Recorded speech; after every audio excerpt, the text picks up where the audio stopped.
Start. सभापति महोदय, राष्ट्रीय शिक्षा नीति और अन्य भाषाओं के प्रश्न पर मैं इस समय चर्चा नहीं करना चाहता। इन दोनों विषयों पर चर्चा संबंधित विधेयक के आने पर की जाएगी। इस समय मैं यह चाहता हूं कि पहले हम इस बात पर विचार करें कि शिक्षा का माध्यम कौन सी भाषा हो। मेरे विचार में शिक्षा के हित में इस बात की अत्यंत आवश्यकता है कि अपने देश में मातृभाषा को शिक्षा का माध्यम बनाया जाए। ऊंची शिक्षा का माध्यम भी मातृभाषा होना चाहिए।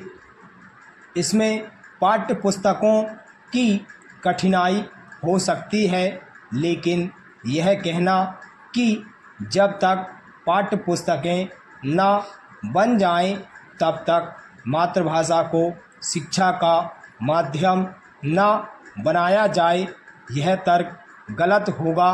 यह तर्क अपनाया गया तो हम कभी भी मातृभाषा को शिक्षा का माध्यम नहीं बना पाएंगे।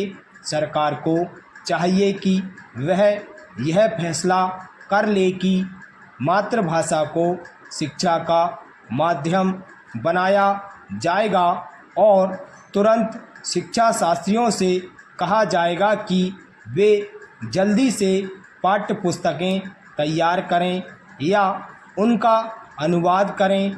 विज्ञान की शिक्षा के बारे में यह कहा जाता है कि विज्ञान की पढ़ाई का माध्यम मातृभाषा में होने में बड़ी कठिनाई का सामना करना पड़ेगा।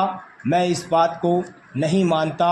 मैं तो यह मानता हूँ कि मातृभाषा में विज्ञान की शिक्षा देना आसान है।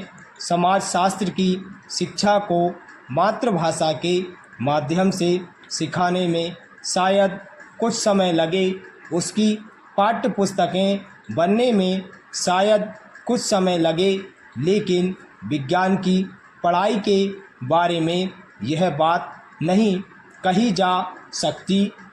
विज्ञान के फॉर्मूले ज्यों के त्यों रखे जा सकते हैं, उन्हें तो केवल मातृभाषा में समझाना है।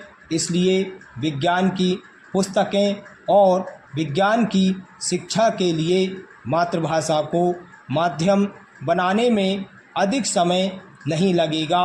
चूँकि हम अपनी शिक्षा नीति में सबसे अधिक जोर विज्ञान पर देने वाले हैं, इसलिए मैं समझता हूँ कि यह सबसे अच्छा कार्य होगा यदि हम मातृभाषा को शिक्षा के माध्यम के रूप में स्वीकार कर लें। पैरा। सभापति महोदय, शिक्षा आयोग ने अपनी रिपोर्ट में एक बहुत अच्छी बात कही है और वह यह है कि हमें अपनी शिक्षा में विज्ञान को अधिक महत्व देना होगा। आज की दुनिया में यदि हम तेज़ी से प्रगति करना चाहते हैं तो इसमें कोई शक नहीं है कि विज्ञान की शिक्षा पर सबसे अधिक जोर दिया जाना चाहिए।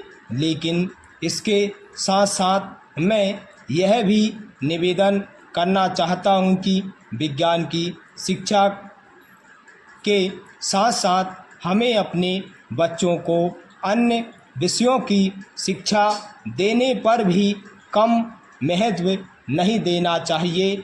बच्चों के संपूर्ण विकास के लिए यह आवश्यक है कि उन्हें विविध प्रकार की जानकारी उपलब्ध कराई जाए और यदि इस प्रकार की जानकारी उन्हें अपनी मातृभाषा में दी जाती है तो वे इसे बिना किसी कठिनाई के कम समय में सीख सकते हैं और इस प्रकार अपनी सारी शक्ति और क्षमता को वास्तविक ज्ञान प्राप्त करने में लगा सकते हैं।